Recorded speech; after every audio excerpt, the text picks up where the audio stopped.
Hi ಕನ್ನಡಿಗರು ಹೇಗಿದ್ದೀರಾ? ನಾನು ಚೆನ್ನಾಗಿದ್ದೀನಿ ಕಂಡು. ಟಿ ಸ್ವಾಮಿ ಯೂಟ್ಯೂಬ್ ಚಾನಲ್ ಸಬ್ಸ್ಕ್ರೈಬ್ ಮಾಡ್ಕೊಳ್ಳಿ, ನಮ್ಮನ್ನ ಬೆಳೆಸ್ರಿ. ಆದಷ್ಟು ಬೇಗ ಫುಲ್ ಟೈಮ್ ಜಾಬ್ ಕರ್ಕೊಂಡ್ಬಂದು ಈ ಕರ್ನಾಟಕ ರಾಜ್ಯದ ಸೇವೆ ಮಾಡೋದಕ್ಕೆ ನಮಗೊಂದು ಅವಕಾಶ ಮಾಡಿಕೊಡಿ ಅಂತ ಕನ್ನಡಿಗರಲ್ಲಿ ಕೈ ಮುಗಿದು ಬಿಡ್ಕೊಳ್ತಾ ಇವತ್ತು ವಿಷಯ ಪ್ರಾರಂಭ ಮಾಡ್ತಾ ಇದ್ದೀನಿ. ಏನಪ್ಪ ಅಂತಂದರೆ,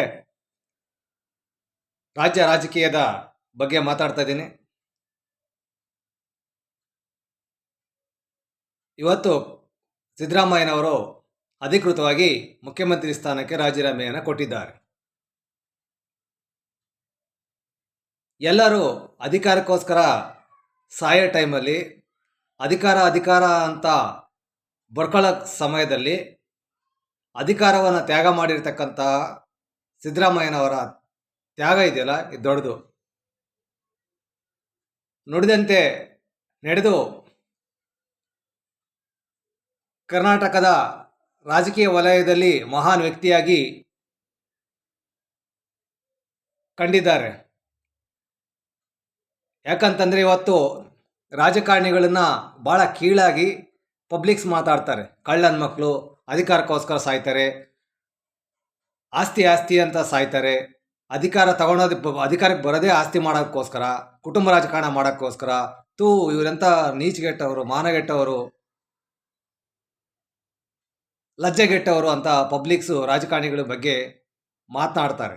ಇಂಥ ಟೈಮಲ್ಲಿ ಮುಖ್ಯಮಂತ್ರಿ ಸ್ಥಾನದಿಂದ ಕೆಳಗೆ ಇಳಿಯೋದ್ರ ಮುಖಾಂತರ, ರಾಜೀನಾಮೆ ಕೊಡೋದ್ರ ಮುಖಾಂತರ, ತ್ಯಾಗ ಮಾಡೋದ್ರ ಮುಖಾಂತರ ರಾಜಕಾರಣಿಗಳ ಬಗ್ಗೆ ಇರ್ತಕ್ಕಂಥ ಕೆಟ್ಟ ನಂಬಿಕೆಯನ್ನು, ಜನಾಭಿಪ್ರಾಯವನ್ನು ಹೋಗಲಾಡಿಸಿದ್ದಾರೆ.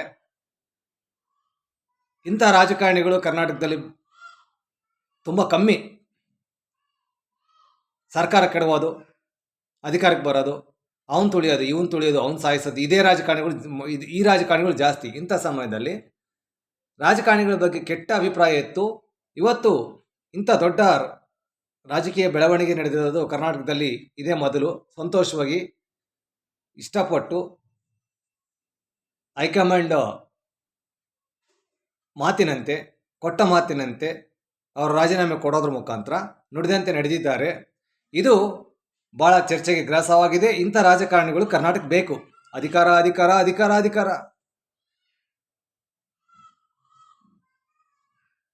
ಏನೋ ಅವರ ಪಕ್ಷದಲ್ಲಿ ಏನೋ ಒಪ್ಪಂದ ನಡೆದಿತ್ತು, ಮಾತುಕತೆ ನಡೆದಿತ್ತು. ಅದೇ ಮಾತಿನಂತೆ ಅವರು ಇವತ್ತು ಅಧಿಕಾರ ತ್ಯಜಿಸೋದ್ರ ಮುಖಾಂತರ ಮಹಾನ್ ವ್ಯಕ್ತಿಯಾಗಿ ಸಿದ್ದರಾಮಯ್ಯನವರು ರಾಜ್ಯದ ಜನರ ಮನಸ್ಸಿನಲ್ಲಿ ಒಕ್ಕೊಂಡಿದ್ದಾರೆ. ಅಷ್ಟೇ ಅಲ್ಲ, ಅವರು ಒಂದು ಮಾತನ್ನು ಹೇಳಿದ್ದಾರೆ. ಏನಪ್ಪ ಅಂತಂದರೆ, ನಾನು ಯಾವತ್ತೂ ಅಧಿಕಾರಕ್ಕೋಸ್ಕರ ಅಧಿಕಾರದಿಂದ ಹೋದನಲ್ಲ, ಹಣದಿಂದ ಹೋದನಲ್ಲ, ಆಸ್ತಿ ಮಾಡಬೇಕನ್ನೋ ಆಸೆನೂ ನನಗಿಲ್ಲ, ಒಂದು ರಾಜ್ಯಕ್ಕೆ ಉತ್ತಮ ಸೇವೆ ಸಲ್ಲಿಸಬೇಕನ್ನೋದು ನನ್ನ ಆಸೆ ಅಂತ ಅವರೇ ಹೇಳಿದ್ದಾರೆ. ಅದಂತೆ ನಡೆದುಕೊಂಡಿದ್ದಾರೆ. ಅವರು ಆಸ್ತಿ ಮಾಡಿಲ್ಲ, ಒಳ್ಳೆ ಆಡಳಿತ ಕೊಟ್ಟಿದ್ದಾರೆ. ಇದು ಯುವ ರಾಜಕಾರಣಿಗಳಿಗೆ, ಕರ್ನಾಟಕದ ರಾಜಕಾರಣಿಗಳಿಗೆ ಮಾದರಿ ನಡೆ. ಇವತ್ತು ಸಿದ್ದರಾಮಯ್ಯನವರು ರಾಜೀನಾಮೆ ಕೊಟ್ಟಿರ್ತಕ್ಕಂಥದ್ದು ಮಾದರಿ ನಡೆ. ಇದನ್ನು ನೋಡಿ ಎಲ್ಲ ರಾಜಕಾರಣಿಗಳು ಕಲಿಬೇಕು. ನೀವು ಅಧಿಕಾರಕ್ಕೆ ಬರೋದು, ಆ ಸೀಟಲ್ಲಿ ಕೂತ್ಕೊಳ್ಳೋದು ರಾಜ್ಯ ಲೂಟಿ ಮಾಡೋದಕ್ಕಲ್ಲ, ರಾಜ್ಯ ಸೇವೆ ಮಾಡೋದಕ್ಕೆ. ಏನು ಪಕ್ಷ ಡೈರೆಕ್ಷನ್ ಕೊಡ್ತದೆ, ಆ ಡೈರೆಕ್ಷನ್ ಅಂತ ನಡ್ಕೊಳೋದಕ್ಕೆ.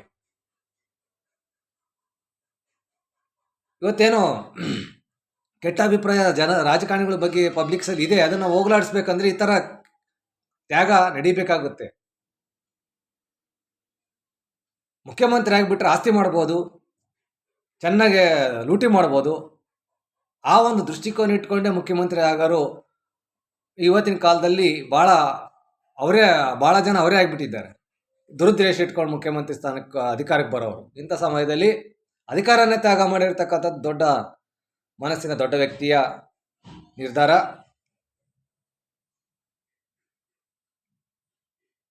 ಅದೇ ಥರ ಇವತ್ತು ಡಿ ಕೆ ಶಿವಕುಮಾರ್ ಅವ್ರ ಬಗ್ಗೆ ನಿರಂತರವಾಗಿ ಮಾಧ್ಯಮಗಳು ಮತ್ತು ವಿರೋಧ ಪಕ್ಷದ ಕಳ್ಳರು ಕಾಕರುಗಳು ನಿರಂತರ ಅಪಪ್ರಚಾರ ಮಾಡ್ತಾ ಇದ್ರು. ಡಿ ಕೆ ಶಿವಕುಮಾರ್ ಅವರ ಮನಸ್ಥಿತಿಯನ್ನು ಅಸ್ಥಿರಗೊಳಿಸೋ ಪ್ರಯತ್ನಕ್ಕೆ ಕೆಲವು ಮಾಧ್ಯಮಗಳು, ಕೆಲವು ಕಳ್ಳರು ಕಾಕರುಗಳು ನಿರಂತರ ಪ್ರಯತ್ನ ಮಾಡ್ತಾ ಇದ್ರು. ಇದ್ಯಾವುದಕ್ಕೂ ಕಿವಿಗೊಡದ ಡಿ ಕೆ ಶಿವಕುಮಾರ್, ಸಿದ್ದರಾಮಯ್ಯನವರು ಒಂದು ಒಳ್ಳೆ ಅಂಡರ್ಸ್ಟ್ಯಾಂಡಿಂಗ್ ಮುಖಾಂತರ ಆಡಳಿತ ಕೊಟ್ಕೊಬಂದರು. ಏನಾದರೂ ಮಾಡಿ ಡಿ ಕೆ ಶಿವಕುಮಾರ್ ಅವರ ಮನಸ್ಥಿತಿಯನ್ನು ಅಸ್ಥಿರ ಮಾಡಿ, ಸರ್ಕಾರ ಅಸ್ಥಿರ ಮಾಡಿ, ಅದರ ಲಾಭವನ್ನು ನಾವು ಪಡಿಬೇಕು ಅಂತ ಕಳ್ಳರು ಕಾಕರು ಕಾತಂದು ಕೂತಿದ್ರು. ಅದಕ್ಕೆ ಕಾಂಗ್ರೆಸ್ನ ನಾಯಕರುಗಳು ಅವಕಾಶ ಮಾಡಿಕೊಡ್ಲಿಲ್ಲ. ಯಾಕಂತಂದರೆ ಒಂದು ಪಕ್ಷ ಅಧಿಕಾರದಲ್ಲಿ 5 ವರ್ಷ ಇದ್ದರೆ ಮಾತ್ರ ರಾಜ್ಯ ಅಭಿವೃದ್ಧಿ ಮಾಡೋಕ್ಕೆ ಸಾಧ್ಯ. 6 ತಿಂಗಳಿಗೂ ವರ್ಷಕ್ಕೊಂದು ಒಂದು ಸರ್ಕಾರ ಚೇಂಜ್ ಆಗ್ತಾ ಇದ್ದರೆ ರಾಜ್ಯ ಅಭಿವೃದ್ಧಿ ಮಾಡೋದಕ್ಕೆ, ಒಳ್ಳೆ ಆಡಳಿತ ಕೊಡೋದಕ್ಕೆ ಆಗೋದಿಲ್ಲ. ಇದಕ್ಕೆ ಕಾಂಗ್ರೆಸ್ನವರು ಅವಕಾಶ ಮಾಡಿಕೊಳ್ಳಲಿಲ್ಲ. ಕಳ್ಳರು ಕಾಕರು ಅಸ್ಥಿರ ಮಾಡಿಕೊಳ್ತಿದ್ರು, ಸರ್ಕಾರವನ್ನು ಬೀಳ್ಸಕೊಳ್ತಿದ್ರು. ಈ ಕಳ್ಳರು ಕಾಕರಿಗೆ ಒಂದು ಅವಕಾಶ ಮಾಡಿಕೊಡ್ಲಿಲ್ಲ.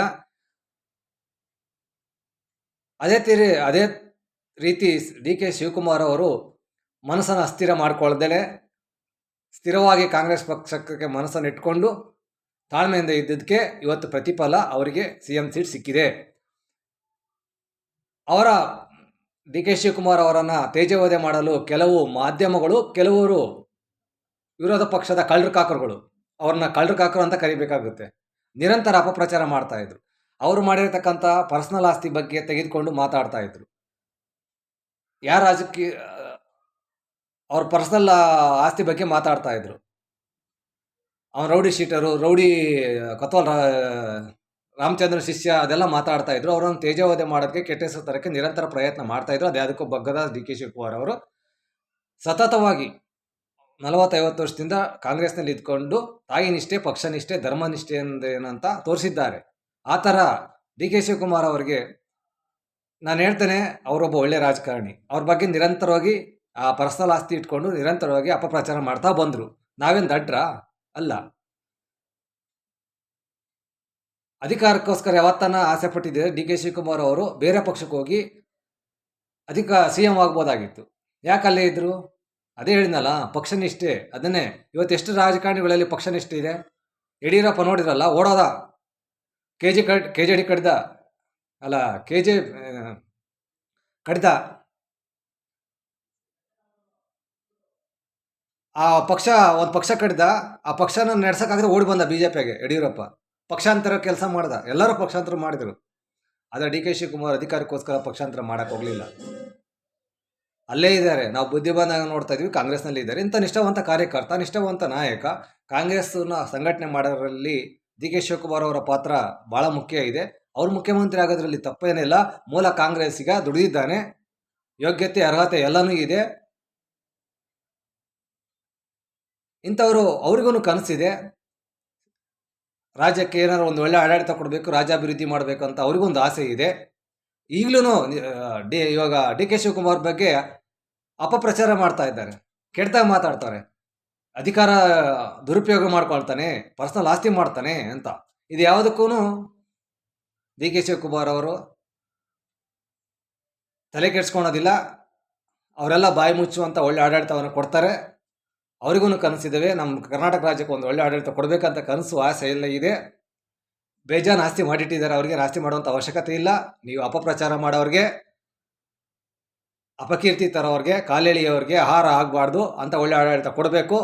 ಯಾರ್ಯಾರು ಮಾತಾಡಿರ್ತಾರೆ ಅವರೆಲ್ಲ ಬಾಯಿ ಮುಚ್ಕೊಂಡು ಕೂತ್ಕೋಬೇಕು, ಅಂತರ ಆಡಳಿತ ಕೊಡಬೇಕು.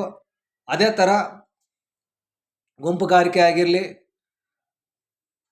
ದ್ವೇಷದ ರಾಜಕಾರಣ ನಮಗೆ ಗೊತ್ತಿದ್ದಂಗೆ ಡಿ ಕೆ ಶಿವಕುಮಾರ್ ಅವ್ರು ಮಾಡೋದಿಲ್ಲ. ಸುಮ್ಮನೆ ಅವ್ರ ಬಗ್ಗೆ ಅಪಪ್ರಚಾರ ಮಾಡ್ತಾ ಬಂದರು. ಸ್ವಲ್ಪ ಉದ್ದಾಟತನದ, ಸ್ವಲ್ಪ ಮಾಸ್ ಆಟಿಟ್ಯೂಡ್ ಇದೆ ಬಿಟ್ಟರೆ ಒಳ್ಳೆ ಮನಸ್ಸಿದೆ. ಅವರು ರಾಜ್ಯಕ್ಕೆ ಮುಖ್ಯಮಂತ್ರಿ ಆಗಿರೋದು ತುಂಬ ಸಂತೋಷ ತಂದಿದೆ.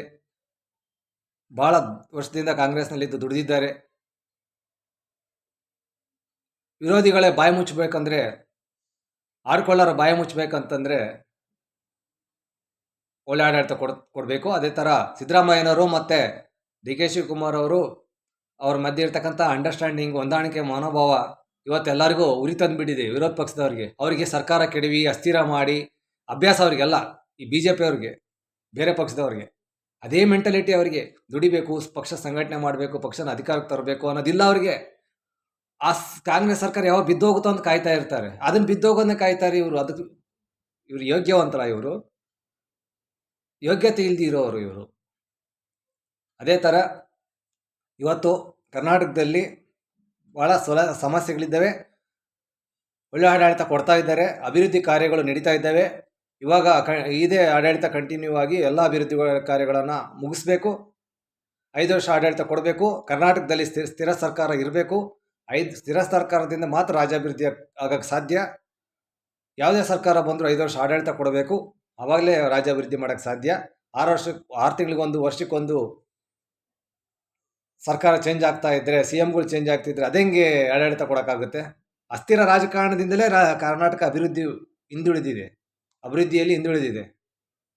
ಇದೇ ಕಾರಣ. ಅಭಿವೃದ್ಧಿಯಲ್ಲಿ ಕರ್ನಾಟಕ, ತಮಿಳುನಾಡು, ಆಂಧ್ರ ಪ್ರದೇಶಕ್ಕಿಂತ ಕರ್ನಾಟಕ ಯಾಕಪ್ಪ ಹಿಂದುಳಿದಿದೆ ಅಂದರೆ, ಸತತವಾಗಿ 30-40 ವರ್ಷದಿಂದ ಅಸ್ಥಿರ ರಾಜಕಾರಣ. ಸ್ಥಿರ ರಾಜಕಾರಣ ತಮಿಳುನಾಡಲ್ಲಿರೋ ವರ್ಷಕ್ಕೆ ತಮಿಳುನಾಡು ಅಭಿವೃದ್ಧಿ ಹೊಂದಿದೆ. ಅಲ್ಲಿ ಒಂದು ಪಕ್ಷ ಅಧಿಕಾರಕ್ಕೆ 5 ವರ್ಷ ಬರುತ್ತೆ, ಇನ್ನೊಂದು ಪಕ್ಷ 5 ವರ್ಷ ಬರ್ತಿದೆ ತಮಿಳುನಾಡಲ್ಲಿ. ಹಂಗಾಗಿ ಅಲ್ಲಿ ಅಭಿವೃದ್ಧಿಯಲ್ಲಿ ಮುಂದಿದೆ. ನಮ್ಮ ಕರ್ನಾಟಕದಲ್ಲಿ ಅಸ್ಥಿರ ರಾಜಕಾರಣ 30-40 ವರ್ಷದಿಂದ. ಕಾಂಗ್ರೆಸ್ ಯಾವಾಗ ಅಧಿಕಾರಕ್ಕೆ ಬಂದರೂ ಅವ್ರು ಕರೆಕ್ಟಾಗಿ 5 ವರ್ಷ ಆಡಳಿತ ಕೊಡ್ತಾರೆ. ಈ BJP ಅವ್ರು ಬಂದರೆ 3 ವರ್ಷಕ್ಕೆ 3 ಜನ CM ಚೇಂಜ್ ಆಗ್ತಾರೆ. ಅವ್ರ ನೆಟ್ಟಿಗೆ ಆಡಳಿತ ಕೊಡೋಕ್ಕೆ ಬರಲ್ಲ, ರಾಜ್ಯ ಆಳಕ್ಕೆ ಬರಲ್ಲ. ಅವನು CM ಕೆಳಗಿಡುವುದು, ನಾನು CM ಆಗೋದು, ಇದೇ ಅವ್ರದ್ದು. ಇವರು ಕಾಂಗ್ರೆಸ್ನ ನೋಡಿ ಕಲ್ತ್ಕೋಬೇಕು. ಇವರಿಗೆ ಪಕ್ಷ ಸಂಘಟನೆ ಮಾಡೋದು ಹೆಂಗೆ, ಪಕ್ಷ ನಡೆಸೋದು ಹೆಂಗೆ, ರಾಜ್ಯಾಭಿವೃದ್ಧಿ ಮಾಡೋದು ಹೆಂಗೆ, ಒಳ್ಳೆ ಆಡಳಿತ ಕೊಡೋದು ಹೆಂಗೆ ಅಂತ ಕಾಂಗ್ರೆಸ್ನ ನೋಡಿ BJP ಕಲಿಬೇಕು. ವಾಮ ಮಾರ್ಗದಲ್ಲಿ ಹೋಗ್ಬಿಟ್ಟು ಯಡಿಯೂರಪ್ಪನ ಮಗ ವಿಜಯೇಂದ್ರ ರಾಜ್ಯಾಧ್ಯಕ್ಷ ಆಗಿದ್ದಾನಲ್ಲ, ಇದು ಅಧರ್ಮ ಅಲ್ವಾ? ಅವನಿಗೆ ಫ್ಯೂಚರ್ ಇಲ್ಲ. ಅವನಿಗೆ ವಿಜಯೇಂದ್ರನಿಗೆ 2028ಕ್ಕೆ BJP ಸೋಲ್ತೆ ಅಂದರೆ ಅವನ ಯಡಿಯೂರಪ್ಪ ಕುಟುಂಬದ BJPಯಿಂದ ಆಚೆ ಹಾಕ್ತಾರೆ. ಈ ಕುಟುಂಬ ರಾಜಕಾರಣಿಗಳು BJP ಒಪ್ಪೋದಿಲ್ಲ. ಅದು ತಾತ್ಕಾಲಿಕ ಅಷ್ಟೇನೆ. ನಾನು ನಡೀತೈತೆ ಕರ್ನಾಟಕದಲ್ಲಿ, ನಾನು ನಡೆಸ್ತೀನಿ, ಅದು ಪಕ್ಷನ ಅಧಿಕಾರಕ್ಕೆ ತರ್ತೀನಿ ಅಂತ ಯಡಿಯೂರಪ್ಪ ಮಕ್ಕಳನ್ನ ಅಂದ್ಕೊಂಡಿದ್ರೆ ಅದು ಕನಸು. ನಿಮ್ಮ ತಾಕತ್ತಿದ್ರೆ 2028ಕ್ಕೆ ಅಧಿಕಾರ ತಗೊಬನ್ನಿ. ಲಿಂಗಾಯತ್ ಸಮುದಾಯಕ್ಕೆ ಮೋಸ ಮಾಡಿ ರಾಜ್ಯಾಧ್ಯಕ್ಷ ಆಗಿರೋ ವಿಜಯೇಂದ್ರ ಅವನಿಗೆ ಯಾವ ಯೋಗ್ಯತೆ ತರೋದಕ್ಕೆ, ಅಧಿಕಾರಕ್ಕೆ BJP ತರಕ್ಕೆ? BJP ಬರೋದಿಲ್ಲ 28ಕ್ಕೆ, ಸೋಲುತ್ತದೆ BJP.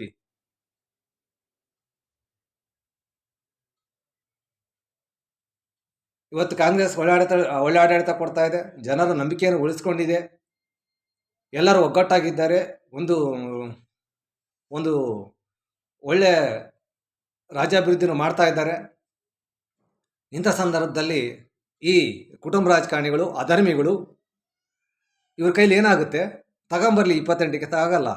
ಬಸವನಗೌಡ ಪಾಟೀಲ್ ಯತ್ನಾಳ್ ಲಿಂಗಾಯತ್ ಸೀನಿಯರ್ ಲೀಡ್ರು ಪಕ್ಷ ಕಟ್ತಾ ಇದ್ದಾರೆ. ಲಿಂಗಾಯತರೆಲ್ಲರೂ ಯತ್ನಾಳ್ ಕಟ್ಟುವ ಪಕ್ಷಕ್ಕೆ ಜೈ ಅಂತಾರೆ. ಇವನು ವಾಮಮಾರ್ಗಿ ವಿಜಯೇಂದ್ರ ಏನಿದಾನಲ್ಲ, ಇವನು ಅವ್ರ ಕುಟುಂಬ ಲೀಗಲ್ ಆಗಿ ಹುಟ್ಟಿದ್ರೆ ಅವ್ರ ಕುಟುಂಬ ಅಧಿಕಾರ ತಗೊಂಬರ್ಲಿ BJPನ. ನಾವು BJPಗೋಸ್ಕರ ದುಡಿದಿರೋವ್ರೆ, ನಾವು ಲಿಂಗಾಯತರೆ, ನಾವು ಓಟ್ ಹಾಕಿದ್ದೇವೆ. ಅಧರ್ಮದಲ್ಲಿ ಯಾವನೇ ನಮ್ಮ ಜಾತಿನಲ್ಲಿ ಹೋದ್ರೂ ನಾವು ಸಹಿಸೋದಿಲ್ಲ. ಯಡಿಯೂರಪ್ಪ ಮಕ್ಕಳು 2028ಕ್ಕೆ BJPಯಿಂದ ಆಚೆ ಹೋಗ್ತಾರೆ, ಬರ್ಕೊಂಬಿಡಿ. ಅವ್ರ ಕೈಲಿ ಏನೂ ಕಿಸಿಯೋಕ್ಕಾಗೋದಿಲ್ಲ. ಬಸವನಗೌಡ ಪಾಟೀಲ್ ಯತ್ನಾಳ್ ಕಟ್ಟಿದ ಅಂದರೆ ಲಿಂಗಾಯತ ಓಟಲ್ಲ, ಯತ್ನಾಳ್ ಪಕ್ಷಕ್ಕೆ ಹೋಗ್ತವೆ. ಯಾಕೆ ಹೇಳಿ? ಈ ಕುಟುಂಬ ರಾಜಕಾರಣಿಗಳನ್ನು BJPಯಿಂದ ಓಡಿಸ್ಬೇಕು ಅನ್ನೋ ಒಂದೇ ಒಂದು ಉದ್ದೇಶದಿಂದ. ಆಮೇಲೆ ಮೋದಿಗೆ, ಅಮಿತ್ ಶಾಗೆ ಬುದ್ಧಿ ಕಲಿಸ್ಬೇಕು, ಪಾಠ ಕಲಿಸ್ಬೇಕು. ಯಾಕಂತಂದರೆ BJP ಕಾರ್ಯಕರ್ತರಿಗೆ ಸ್ವತಂತ್ರವಾಗಿ ಅಧಿಕಾರಕ್ಕೆ ತರುವಂಥ ಕೆಪಾಸಿಟಿ ಇದೆ. ಆದರೆ ಅಸಹಾಯಕವಾಗಿ ಬರ್ತಾನೆ ಮೋದಿ ರಾಜ್ಯಕ್ಕೆ. ಕುಟುಂಬ ರಾಜಕಾರಣಿಗಳ ಕಾಲಿಗೆ ಬೀಳ್ತಾನೆ, ಬೇಡ್ಕೊಳ್ತಾನೆ. ಕಾರ್ಯಕರ್ತರು ಹೆಂಗಿದ್ದಾರೆ ಗೊತ್ತಾ BJPಯವರು? 120 ಸೀಟ್ ಗೆಲ್ಸ್ಕೊ ಬರೋಷ್ಟು ತಾಕತ್ತು BJP ಕಾರ್ಯಕರ್ತರಿದೆ. ಒಬ್ಬ BJP ಕಾರ್ಯಕರ್ತರಿಗೆ ಮೋದಿ ಬೆಲೆ ಕೊಡಲ್ಲ. ನಿಷ್ಠಾವಂತ ರಾಜ್ಯ BJP ಘಟಕದ ನಿಷ್ಠಾವಂತ ನಾಯಕರುಗಳಿಗೆ, ಪಕ್ಷನಿಷ್ಠ ನಾಯಕರುಗಳಿಗೆ ಬೆಲೆ ಕೊಡಲ್ಲ ಮೋದಿ ಶಾ. ಇವರಿಗೆ 2028ಕ್ಕೆ ನಾವೇನು ತೋರಿಸ್ತೇವೆ. ಇದೇ ಕಾಂಗ್ರೆಸ್ಸು ಮುಂದೆ ಹೋಗುವ ಸಾಧ್ಯತೆ ಇದೆ. 28 ಗೆಲ್ಲುತ್ತೆ, ಇಲ್ಲಾಂದರೆ 4ನೇ ಪಕ್ಷ ಅಧಿಕಾರಕ್ಕೆ ಬರುತ್ತೆ. ಜನ ಆಗಲೇ ರೋಸಿ ಹೋಗಿಬಿಟ್ಟಿದ್ದಾರೆ. ಬರ್ತಾನೆ ಯಾವನು ಕುಟುಂಬ ರಾಜಕಾರಣಿಗಳು ಹೊಗಳ್ತಾನೆ, ಮೋದಿ ಅಮಿತ್ ಶಾ ಕರ್ನಾಟಕಕ್ಕೆ ಬಂದು ಅದೇ ಹೋಗ್ಬಿಡ್ತವ್ರೆ. ಹಾಗಾಗಿ ಅಲ್ಲಿ BJPಯಲ್ಲಿ ಅಸ್ಥಿರತೆ, ಅತಂತ್ರ, ಅರಾಜಕತೆ ಜಾಸ್ತಿ ಇದೆ. ಜನ ಒಳ್ಳೆಯದು ಕೆಟ್ಟದ್ದನ್ನು ಎಲ್ಲ ಲೆಕ್ಕ ಹಾಕ್ತಾರೆ. ಇಂಥ ಸಮಯದಲ್ಲಿ ಕಾಂಗ್ರೆಸ್ ಒಳ್ಳೆ ಆಡಳಿತ ಕೊಡ್ತಾ ಇದೆ, ಸ್ಥಿರತೆ ಕೊಡ್ತಾ ಇದೆ, ನಂಬಿಕೆ ಉಳಿಸ್ಕೊಂಡಿದೆ. ಗ್ಯಾರಂಟಿಗಳು ಸಫಲ ಆಗಿದ್ದಾವೆ, ಸಕ್ಸಸ್ಫುಲ್ ಆಗಿದ್ದಾವೆ.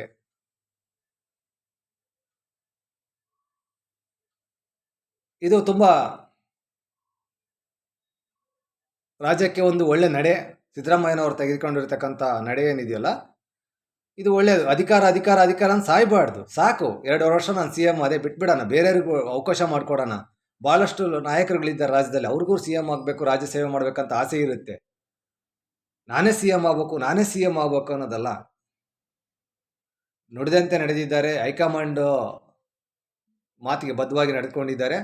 ಇನ್ನು ಇದೇ ಥರ ಡಿ ಕೆ ಶಿವಕುಮಾರ್ ಅವರು ಒಳ್ಳೆ ಆಡಳಿತ ಕೊಡೋದ್ರ ಮುಖಾಂತರವಾಗಿ ನಿಮ್ಮ ಬಗ್ಗೆ ನಿರಂತರವಾಗಿ ಅಪಪ್ರಚಾರ ಮಾಡೋರಿಗೆ, ನಿಮ್ಮ ಬಗ್ಗೆ ನಿರಂತರವಾಗಿ ಕೀಳಾಗಿ ಮಾತಾಡೋರಿಗೆ ತಕ್ಕ ಉತ್ತರ ಕೊಡಬೇಕಿನ್ನು 2 ವರ್ಷದಲ್ಲಿ ಅಂತ ಹೇಳ್ತಾ, ಒಳ್ಳೆ ಆಡಳಿತ ಕೊಡಿ, ನಿಮ್ಮ ಕನಸು ಆಸೆಗಳು ಏನಿದೆ ಅದನ್ನು ಈಡೇರಿಸಿ, ಯಾರನ್ನು ದೇಶ ರಾಜಕಾರಣ ಮಾಡ್ದಂಗೆ ಮುಖ್ಯಮಂತ್ರಿಯಾಗಿ ಒಂದು ಒಳ್ಳೆ ಆಡಳಿತ ಕೊಡಿ ಅಂತ ಹೇಳ್ತಾ, ನೀವು ಪಟ್ಟಿರ್ತಕ್ಕಂಥ ಕಷ್ಟಕ್ಕೆ, ಪಕ್ಷಕ್ಕೋಸ್ಕರ ದುಡಿದಿರ್ತಕ್ಕಂಥ ನಿಮಗೆ, ಪಕ್ಷಕ್ಕೋಸ್ಕರ ಸಲ್ಲಿಸಿರ್ತಕ್ಕಂಥ ಸೇವೆಗೆ ಇವತ್ತು ನಿಮಗೆ ಆ ಭಗವಂತ ಮುಖ್ಯಮಂತ್ರಿ ಪಟ್ಟವನ್ನು ಕೊಡ್ತಾ ಇದ್ದಾನೆ. ಅದನ್ನು ಸದುಪಯೋಗ ಮಾಡಿಕೊಂಡು ಒಳ್ಳೆ ಆಡಳಿತವನ್ನು ಕರ್ನಾಟಕ ಕೊಡೋದ್ರ ಮುಖಾಂತರ ಡಿ ಕೆ ಶಿವಕುಮಾರ್ ಒಳ್ಳೆ ವ್ಯಕ್ತಿ, ಕೆಟ್ಟ ವ್ಯಕ್ತಿ ಅಲ್ಲ ಅನ್ನೋದನ್ನು ತೋರಿಸ್ಬೇಕು. ಒಳ್ಳೆ ಆಡಳಿತ ಕೊಟ್ಟು ಜನರ ಮನಸ್ಸನ್ನು ಗೆಲ್ಲಿ ರಾಜ್ಯಾಭಿವೃದ್ಧಿ ಮಾಡಿ ಅಂತ ಹೇಳ್ತಾ ಇವತ್ತಿನ ವಿಡಿಯೋ ಮುಗಿಸ್ತೀನಿ. ಕಾಣಿದ್ರೆ ಟಿ ಸ್ವಾಮಿ ಯೂಟ್ಯೂಬ್ ಚಾನಲ್ ಸಬ್ಸ್ಕ್ರೈಬ್ ಮಾಡ್ಕೊಳ್ಳಿ, ನಮ್ಮನ್ನು ಸಹ ಬೆಳೆಸಿ. ನಾನು ಅವತ್ತೇ 2-3 ವರ್ಷದ ಕೆಳಗಡೆ ನಾನು ಹೇಳಿದ್ದೆ ಅವ್ರು ಸಿ ಎಂ ಆಗೇ ಆಗ್ತಾರೆ ಅಂತ. ಆ ಕಾಲ ಕೂಡಿ ಬಂದಿದೆ.